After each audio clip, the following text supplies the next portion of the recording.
우리가 대하는 성경에는 시편이 150편이 있습니다. 그 가운데 직접적으로 배경을 기록하고 있는 시가 등장을 하는데 한 10% 정도 됩니다. 한 15편 전후가 시의 배경을 기록하고 있습니다. 배경을 기록하고 있는 건 배경을 꼭 확인하라는 거겠죠. 자, 시편 54편이 그 가운데 하나인데, 자, 표제를 한번 보겠습니다. 1절 위에 있는 표제. 자, 제가 읽겠습니다. 다윗의 맞쓰길, 인도자를 따라 현악에 맞춘 노래. 10사람이 사울에게 이르러 말하기를 다윗이 우리가 있는 곳에 숨지 아니하였나이까 하던 때에. 자, 맞쓰길, 교훈입니다. 그래서 지금 계속 맞쓰기를 대하고 있습니다. 배경은 10사람들, 발음을 좀 잘해야 돼요. 10사람들이 사울에게 다윗이 우리 마을에 숨어 있습니다 라고 밀고할 때, 고소할 때, 그때 지은 시입니다. 아마 다윗 인생에 있어서 가장 힘든 시기 가운데 하나를 뽑으라 그러면 아마 이때가 될 것 같습니다. 특별히 누군가 나를 고소할 때, 내 주변에 있는 가까운 사람이 나를 배신하여서 나를 고소할 때, 그때는 참 어렵습니다. 그때 우리가 지녀야 될 삶의 자세가 어떠해야 하는가, 이것이 오늘 우리가 대하는 54편, 그리고 다음 주에 대할 55편도 사실 동일한 내용을 다루고 있습니다. 자, 배경을 좀 살펴보죠. 사울을 피하여 도망하던 다윗이 높 땅에서 제사장 아히멜렉의 도움을 받습니다. 진설병을 받고 골리앗의 칼을 받습니다. 이후 유다 광야로 도망을 갑니다. 근데 좀 충격적인 소식을 듣죠. 도액이라고 하는 사울의 목자장이 다윗과 아히멜렉을 사울에게 고소합니다. 다윗과 제사장 아히멜렉이 역모를 꾸미고 있다, 아마 이렇게 고소를 했을 겁니다. 그래서 높 땅의 제사장이 죽습니다. 사울이 높 땅의 제사장들을 다 죽입니다. 85명의 제사장이 죽고 그의 가족까지 합하면 305명 사람들이 죽임을 당합니다. 아마 이때 다윗의 마음이 너무나 무거웠을 겁니다. 나를 인해서 누군가 고통을 당하고 나를 인해서 누군가 죽임을 당한 겁니다. 그리고 이 일을 계기로 아마 사람들이 다윗에 대해서 더욱더 경계한 것으로 보입니다. 이런 거죠. 다윗과 잘못 엮이면 우리가 죽임을 당한다. 다윗과 잘못 관계가 되면 우리 일가가 다 몰살당할 수 있다. 아마 이런 두려움이 있었을 겁니다. 이때 이후에 다윗이 헤렛 수풀이라는 곳에 거합니다. 헤렛 수풀이 어디냐면 유다 땅과 블레셋 땅의 경계 정도에 해당하는 위치입니다. 이곳 가까운 곳에 그일라라고 하는 마을이 있습니다. 그일라. 다윗이 소식을 하나 듣죠. 그일라가 블레셋 사람들의 침략을 받아서 약탈을 당하고 있다. 아마 그일라 사람 중 일부가 다윗을 찾아왔던 것 같습니다. 우리가 블레셋에 침략을 당하고 있으니 당신이 와서 좀 도와주십시오. 이때 다윗이 그일라 사람을 도우려고 합니다. 그런데 다윗과 함께한 사람들이 만류하죠. 지금 다른 사람의 형편을 돌볼 때가 아니라는 겁니다. 언제 사울의 군대가 쳐들어올지 모르는데, 언제 당신이 잡혀갈지 모르는데 이 상황에서 그일라를 도와야겠습니까? 그럴 수 없다 이야기하죠. 이때 다윗이 하나님께 묻습니다. 하나님, 내가 그일라 사람들을 도와야 합니까? 그러자 하나님께서 구원하라고 하십니다. 다윗이 자신의 사람들을 데리고 가서 그일라를 구원합니다. 근데 이때 어떤 사람이 사울에게 가서 다윗을 고소합니다. 다윗 주변에 있는 누군가가 사울에게 가서 고소를 한 겁니다. 지금 다윗이 그일라에 있으니 당신이 와서 다윗을 잡아가십시오. 그러자 사울이 군대를 이끌고 옵니다. 다시 다윗이 하나님께 묻습니다. 하나님, 그일라 사람이 나를 사울에게 넘기겠습니까? 저 그일라 사람들이 나를 배신하겠습니까? 그러자 하나님이 그일라 사람들이 넘기겠다, 이 얘기를 듣고 다윗이 도망합니다. 다윗이 그일라를 구원했는데 그일라가 다윗을 배신한 겁니다. 선을 베풀었는데 악으로 갚습니다. 속이 상했을 거예요. 어쩔 수 없이 다시 도망합니다. 이때 다윗의 모습이 좀 처량합니다. 자, 사무엘상 23장 13절을 볼까요? 23장 13절 같이 읽겠습니다. 다윗과 그의 사람 600명가량이 일어나 그일라를 떠나서 갈 수 있는 곳으로 갔더니 다윗이 그일라에서 피한 것을 어떤 사람이 사울에게 말하매 사울이 가기를 그치니라. 표현이 재밌습니다. 그일라를 떠나 갈 수 있는 곳으로 갔더니 무슨 말이죠? 갈 곳이 별로 없었다는 말이에요. 피할 곳이 별로 없었습니다. 사람들이 다윗에게 호의적이지 않았습니다. 그래서 선택지가 별로 없었습니다. 다윗이 어디로 가든 사울이 쫓아오는 겁니다. 그래서 선택한 곳이 어디냐면 10 황무지로 갑니다. 그러자 이번에 10 사람들이 기브아에 있는 사울을 찾아갑니다. 10 광야에서 기브아까지 한 40km 정도 됩니다. 거리가 상당히 먼데 이 먼 거리를 찾아가서 다윗을 고소합니다. 다윗이 하길라산 숲을 요새 있습니다. 당신이 원하시면 우리가 잡아줄 수 있습니다. 우리가 다윗을 잡아서 당신께 넘기겠습니다. 지금 다윗은 유다 광야에 있습니다. 같은 유다 집하고 어쩌면 친족 관계일 수도 있는데 이 10 사람들이 다윗을 넘겨줍니다. 심지어 우리가 잡아서 넘길 수도 있습니다. 이때 사울이 이렇게 고백하죠. 유다 사람 몇천 명이 있어도 내가 그 속에서 다윗을 찾아낼 수 있다. 이 속에는 이 유다 사람들이 다윗을 돕지 않았다는 의미가 포함되어 있습니다. 끊임없이 밀고 하는 자들이 있고 끊임없이 다윗을 고소하는 자들이 있습니다. 그래서 긴박한 추격전이 벌어지죠. 성경의 표현을 빌리면 사울이 이 산으로 가면 다윗은 저 산으로 도망하고 이게 계속 반복됩니다. 그러다가 결국 포위됩니다. 사울의 군대에 다윗이 포위됩니다. 다윗의 마음이 어땠을까요? 속상했을 겁니다. 원망의 마음이 가득했을 겁니다. 자기 주변에 배신자가 있는 겁니다. 자기 가까운 사람에게 배신자가 있는 겁니다. 그리고 자기 주변에 있는 유다 사람들이 계속 자신을 밀고 하는 겁니다. 자신은 호의를 베푸는데 이들은 다윗을 사울에게 고소하고 있습니다. 그래서 포위되어서 이제는 끝났다 이 생각이 드는데 이때 블레셋이 이스라엘을 침략했다는 소식을 사울이 듣습니다. 그래서 다윗 쫓는 것을 거치고 블레셋 사람에게로 갑니다. 자, 이후 다윗이 엔게디로 가죠. 그러자 또 누군가 사울에게 고소합니다. 또 사울이 쫓아옵니다. 이런 일이 계속 반복됩니다. 유다 광야를 도망하고 있는데 유다 광야가 그렇게 안 넓습니다. 갈 곳이 별로 없죠. 다윗이 다시 10 황무지로 다시 그곳으로 피합니다. 그러자 또 10 사람들이 사울에게 가서 다윗을 고소합니다. 이번에는 3천의 군대를 이끌고 사울이 쫓아옵니다. 자, 이게 54편의 배경입니다. 지금 54편을 짓고 있는 다윗의 심정이 이해가 되셔야 합니다. 인간적으로 생각하면 정말 답이 없습니다. 단순히 어떤 사람이 다윗을 고소했다 이 정도가 아닙니다. 다윗이 가는 곳마다 다윗이 고소를 당하고 다윗이 가는 곳마다 자기 가까운 누군가 자기를 밀고 하고 있고 가는 곳마다 죽을 고비를 넘겨야 합니다. 한 번이 아닙니다. 계속 있습니다. 가면 고소하고 다른 곳으로 가면 또 고소하고 다른 곳으로 가면 또 고소합니다. 끊임없이 다윗을 넘겨주고자 합니다. 배신의 상황 가운데 다윗이 있습니다. 이 속상함으로 하나님의 도움을 구하는 시가 54편입니다.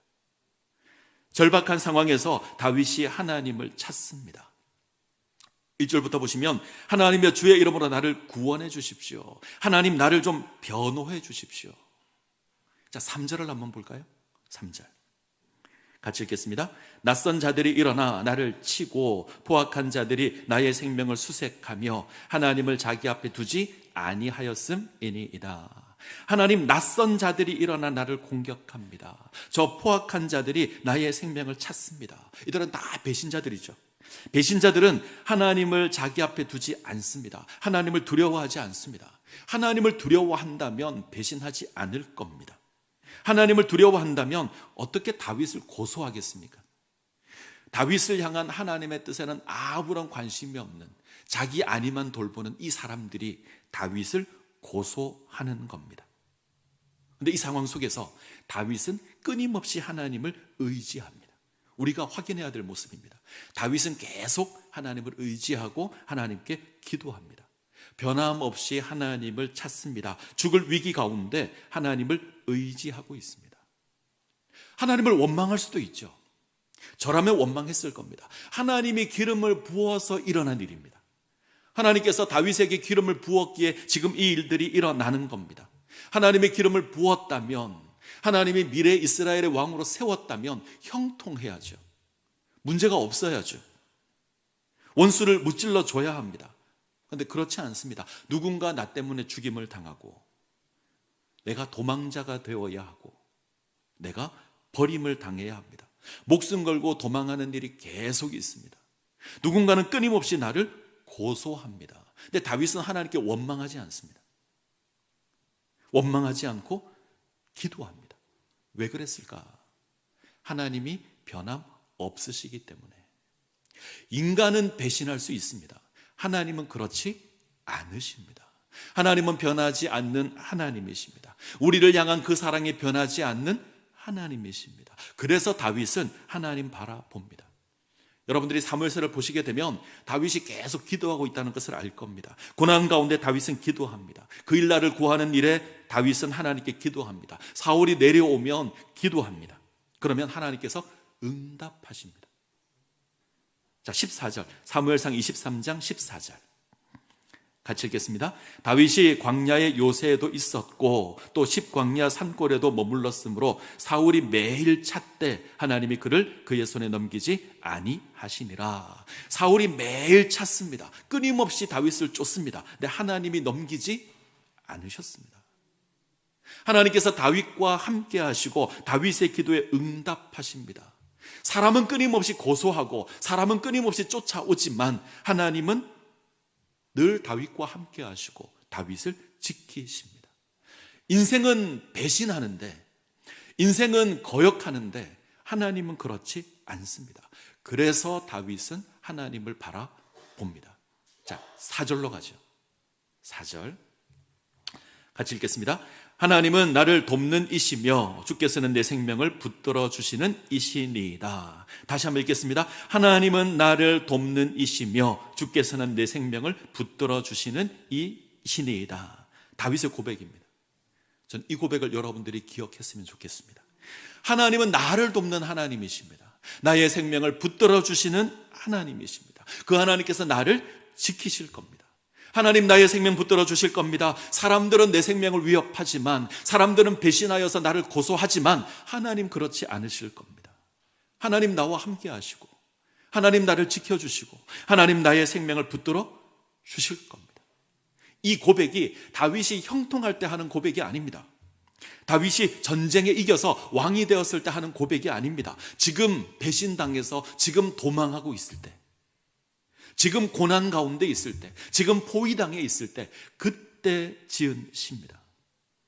사울이 나를 애워싸 나를 잡으려 할 그때에, 누군가 나를 배신하여 나를 고소할 그때에, 내가 목숨 걸고 도망해야 될 그때에 다윗은 고백합니다. 하나님 나를 돕는 자이시며 하나님 내 생명을 지키는 이십니다. 이 고백이 우리의 고백이 되기를 소원합니다. 하나님 나를 돕는 자가 되십니다. 하나님 내 생명을 지키는 자가 되십니다. 이 하나님 변함이 없으십니다. 나를 돕는 하나님 끝까지 도우실 것이고 내 생명을 지키시는 하나님 끝까지 나를 지키실 겁니다. 우리가 인생을 살 때 고난을 만나게 될 때가 많죠. 인생 가운데 고난이 많습니다. 그런데 그 많은 고난 가운데 가장 힘들 때를 뽑으라 그러면 누군가 나를 배신할 때, 누군가 나에게서 등을 돌릴 때, 특별히 나와 가까운 사람이 나에게서 등을 돌릴 때, 그때 너무나 힘들 겁니다. 나의 편인 것처럼 하고 있는데 실상은 나를 배신한 자라면 더더욱 힘들 겁니다.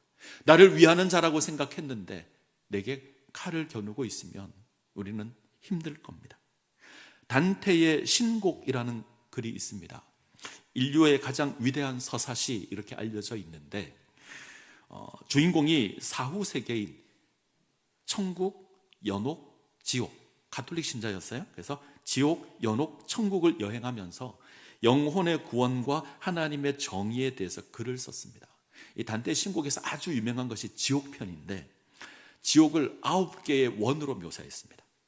9층, 지옥을 9층으로 9단계로 묘사하는데 그 가운데 가장 밑바닥에 있는 가장 나쁜 놈들이 가는 그곳에 누가 있냐면 배신자들이 있습니다. 지옥을 9단계로 구분했는데 가장 밑바닥, 가장 악한 자들이 가는 곳에 누가 있냐면 배신자가 있습니다. 가룟 유다가 거기 있습니다. 왜 배신을 가장 큰 죄로 보았을까요? 배신은 사랑과 신뢰의 관계를 무너뜨리는 것이어서 그렇습니다. 단테는 사랑이 왜곡된 것이 죄인데 그 가운데 가장 나쁜 죄가 배신이라고 생각했습니다. 그 정도로 우리에게 상처를 주는 게 배신입니다. 그런데 지금 다윗은 배신의 골짜기를 지나고 있습니다. 누군가 끊임없이 다윗을 고소합니다. 다윗의 행적을 계속 아는 그 누군가가, 다윗과 가까운 그 누군가가 계속 다윗을 고소하는 겁니다. 자신은 호의를 베풀었는데 자신에게 등을 돌리는 그일라 사람도 있습니다. 10사람들은 끊임없이 다윗을 사울에게 고소하고 있습니다. 그런데 다윗은 하나님을 의지합니다. 변함없는 하나님 의지합니다. 다윗이 이렇게 하나님을 의지할 수 있는 이유, 그것은 하나님의 사랑이 변함없다는 것을 알기 때문입니다. 변함없는 하나님. 우리가 하나님의 진실하심을 다루고 있습니다. 기억나시죠? 하나님의 참됨이 변함이 없는 것이 하나님의 진실하심입니다. 우리를 향한 하나님의 사랑의 변함이 없습니다. 창세전에 우리를 사랑하셔서 택하신 그 하나님의 사랑이 예수 그리스도를 통해서 확증되고 성령 하나님을 통해서 우리에게 계속 임하고 있습니다. 우리가 그 하나님의 사랑 안에 있습니다. 창세전에 시작된 하나님의 사랑이 지금도 변함없이 우리 가운데 있습니다. 다윗이 이 사랑을 아는 겁니다. 인생은 변하지만 하나님의 사랑은 변함이 없다. 인생은 배신하지만 하나님은 변함이 없다. 나를 돕는 하나님, 나의 생명을 지키시는 하나님, 변함 없으신 하나님이시다. 이것을 알기에 다윗이 하나님을 바라보며 하나님을 의지하는 겁니다. 자, 이제 7절을 한번 보죠. 7절 같이 읽겠습니다. 참으로 주께서는 모든 환난에서 나를 건지시고 내 원수가 보응받는 것을 내 눈이 똑똑히 보게 하셨나이다. 맞는 고백일까요? 마지막을 볼까요? 내 눈이 똑똑히 보게 하셨나이다. 과거형으로 기록되어 있습니다. 아닐 겁니다. 아직 다윗은 고난 가운데 있고 도망하고 있고 배신자를 인하여서 끊임없이 사울이 오면 피하는 삶을 살아가고 있습니다. 쫓아오면 피하고 쫓아오면 피하고 이 고난이 계속되고 있습니다. 그런데 지금 다윗이 고백하는 건 주께서 모든 환난에서 나를 건지셨고 내 원수가 보응받는 것 내 눈이 똑똑히 보게 하셨습니다. 이미 일어난 것처럼 고백을 합니다. 이렇게 고백할 수 있는 건 하나님의 사랑이 변함이 없어서 그렇습니다. 지금까지 변함없었던 그 하나님의 사랑이 앞으로도 변하지 않는다는 것 다윗이 알기 때문입니다. 그래서 이렇게 고백하는 겁니다. 변함없는 하나님, 이 하나님을 기억하시기를 바랍니다. 하나만 더 볼까요? 진실하신 하나님의 사랑을 닮은 진실한 사람이 다윗 곁에 있습니다. 모든 사람이 다 다윗을 배신하는 상황에서 배신하지 않는 사람이 있습니다. 저는 다윗이 이들로 말미암아 위로를 받았을 것이다 생각합니다. 그리고 이들로 말미암아 다윗이 하나님을 의지했을 거다. 우리가 사무엘서를 쭉 읽어나가면 다윗에게 진실한 사람이 등장합니다. 딱 이때 등장한 사람이 있습니다. 2명인데 하나는 요나단입니다. 다윗이 황무지에 숨어 있을 때 요나단이 다윗을 찾아옵니다. 요나단이 누구죠? 다윗을 죽이려는 사울의 아들입니다. 공식적인 왕위 후계자입니다. 인간적인 눈으로 보면 가장 다윗을 죽여야 하는 사람이 요나단입니다. 배신을 한다면 누구보다 요나단이 배신해야 될 겁니다. 근데 이 요나단이 다윗을 찾아오고 다윗을 위로하고 다윗을 격려합니다. 자, 사무엘상 23장 16절 볼까요? 같이 읽습니다. 사울의 아들 요나단이 일어나 숲풀에 들어가서 다윗에게 이르러 그에게 하나님을 힘있게 의지하게 하였는데 사울의 아들 요나단이 숲풀에 숨어 있는 다윗을 찾습니다. 배신의 골짜기에서 신음하는 그 다윗을 찾습니다. 그리고 하나님을 의지하도록 합니다. 내 아버지 사울이 너를 죽이지 못한다. 너는 반드시 이스라엘의 왕이 될 것이다. 나는 너 다음이 될 거다. 요나단이 이렇게 다윗을 위로할 수 있는 이유는 요나단이 하나님을 기억하고 있어서 그렇습니다. 요나단은 하나님의 뜻이 다윗에게 있다는 것을 압니다. 때문에 다윗을 선택하고 다윗을 배신하지 않습니다. 다윗을 죽여야 될 명분을 찾는다면 가장 큰 명분이 요나단에게 있을 겁니다. 공식적인 왕이 후계자입니다. 근데 그렇게 하지 않습니다. 하나님의 뜻을 찾고 하나님 앞에서 살아갑니다. 변함없는 하나님처럼 요나단도 변함없이 다윗 곁에 서 있고 위로합니다. 또 한 명이 있습니다. 아비가일입니다. 혹시 아비가일 아십니까? 나발이라고 하는 사람의 아내가 아비가일입니다. 나발은 다윗의 원수죠. 다윗의 호의를 거절하고 모욕한 사람. 그러자 다윗이 분노해서 나발을 죽이고자 합니다. 이때 나발의 아내인 아비가일이 다윗을 찾아옵니다. 이렇게 고백합니다. 여호와 하나님께서 반드시 당신을 위하여 집을 세우실 겁니다. 사람들이 당신의 목숨을 찾아도 하나님께서 생명 싸개 속에 싸서 당신을 보호할 겁니다. 하나님께서 다윗 당신을 이스라엘의 왕으로 세울 겁니다. 이 일을 위해서 당신의 목숨을 하나님께서 생명 싸게 싸서 보호할 겁니다. 그러니 걱정하지 마십시오. 저 나발 같은 인간, 그것으로 인해서 근심하지 마십시오. 왜 저 인간으로 말미암아 당신의 이름에 오점을 남기려고 합니까? 이게 아비가일입니다. 이 모습을 인해서 다윗이 더욱더 하나님 바라봅니다. 나발에게 복수하지 않습니다. 그리고 이 사건 앞과 뒤에 다윗이 사울을 살려주는 장면이 나옵니다. 저는 아비가일로 인해서 다윗이 하나님을 의지함으로 사울을 죽이지 않았다, 이렇게 생각합니다. 자, 기억하십시오. 우리 주변에 우리를 돕는 자가 있을 겁니다. 세상의 모든 사람이 다 우리를 배신해도 하나님을 닮은 사람이 우리 주변에 있을 겁니다. 그가 우리를 붙들고 우리를 격려하고 우리를 위로할 겁니다. 사람들이 나를 고소해서 나를 넘어뜨리는 일이 있지만 동시에 나를 돕는 자도 있습니다. 우리를 돕고 위로하는 자가 있습니다. 우리 주변에 요나단도 있고 우리 주변에 아비가일도 있습니다. 이들이 나로 하여금 하나님 바라보게 할 겁니다. 고난 가운데 있다면 하나님께 기도하십시오. 그리고 주변을 한번 돌아보십시오. 요나단이 있을 거고요, 아비가일이 있을 겁니다. 나를 붙들어주고 나를 위로하는 위로자가 있을 겁니다. 하나님께서 보내신 요나단이 있고 하나님 보내신 아비가일이 있습니다. 자, 말씀을 맺겠습니다. 우리 인생에 배신의 강이 있고 배신의 골짜기가 있습니다. 어쩌면 이것이 끝없이 펼쳐져 있어서 우리를 너무나 힘들게 합니다. 그런데 하나님께서 함께 하십니다. 변함없으신 하나님, 진실하신 하나님, 그가 우리를 도우실 겁니다.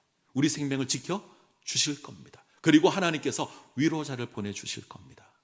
요나단이 있고요, 아비가일이 있습니다. 그들이 우리를 찾아 우리를 위로할 것이고 우리를 하나님을 바라볼 수 있도록 우리를 도울 겁니다. 이들을 인해서 힘을 내실 것을 부탁을 드립니다. 고난이 임할 때 낙심하지 마시고 고난이 임할 때 실망하지 마시고 하나님 바라보십시오. 그러면 그의 위로를 받을 수 있고 우리를 돕는 요나단과 아비가일을 만날 수 있습니다. 이 은혜를 누리시기를 간절히 소원합니다.